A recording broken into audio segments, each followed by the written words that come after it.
Hello, I'm Sean Lambert, and today we're looking at Warfare on the Elbe. This is a 7 Years War series entry. I've been working on this game, this series, more or less for about 9 months, and this is, I think, the 12th or 13th entry. I don't know. I haven't been keeping very good count, to be honest. But this game is a particularly interesting one because it marks the start of a weekly wargaming session I'm beginning to hold with the International Kriegsspiel Society every Wednesday at 9 p.m. Eastern. And this particular game was a very special scenario in some ways because it was a build your own army kind of scenario. So what we're looking at here on the screen is the initial setup phase. Both teams ended up selecting out of a choice of 6 historical brigades from different battles of the 7 Years' War. They ended up picking the exact same 2 brigades, the 3rd and the 4th Brigade. The 3rd Brigade was composed of the center of Prussia's army at the Battle of Zorndorf in 1758. And the other brigade that they both selected was the 4th Brigade, which was composed of a combined British-Hessian force at the Battle of Minden. And so the fact that they both picked the same force meant that this battle was essentially 1-to-1 odds right from the get-go. So everything would come down to how the two sides made their units work. Now, they did have different objectives, vastly different objectives, I might add. The red team was basically a defender. Their objective was to stall out the blue team's advance by whatever means necessary. And in fact, they were very hesitant on their northern front to really do anything. They feinted a little bit with their hussars on the far right wing, but other than that, red was pretty static on the northern front. Now, they did not have that same luxury in the south. The blue team definitely came at them pretty hard, and they were pressed pretty much from the get-go. You can kind of see here a desperate maneuver to protect their southern flank from enemy cavalry that's advancing.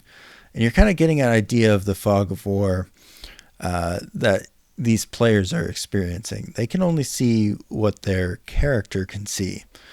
So they can't see the whole map every turn. It's not like a hex and counter game or a computer game where you have pretty good visibility. And they have very little control at a micro level. Pretty much once they send a unit to do something, it either does it or fails to do it. And they just hear about the results.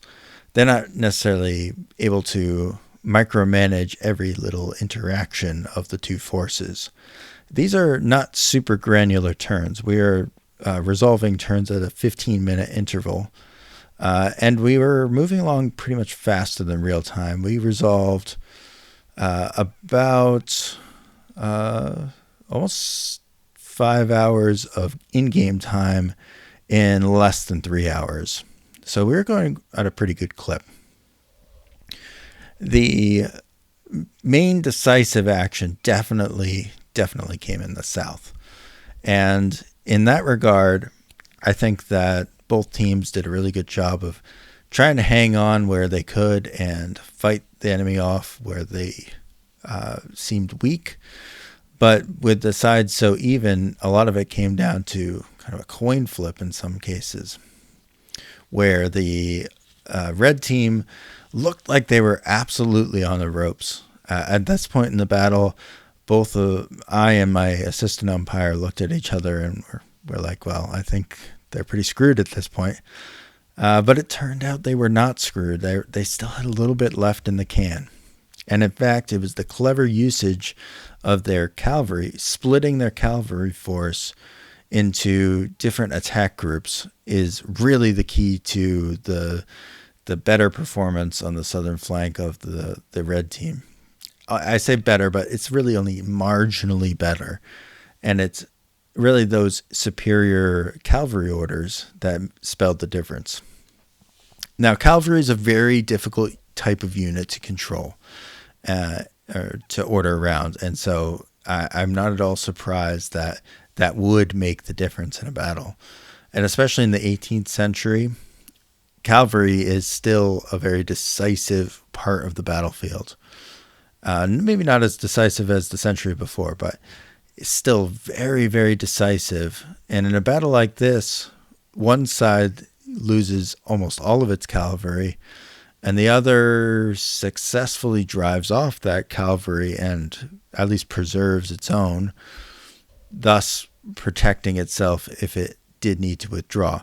And so that is, in our eyes, what really made us think that the red team more or less won the scenario.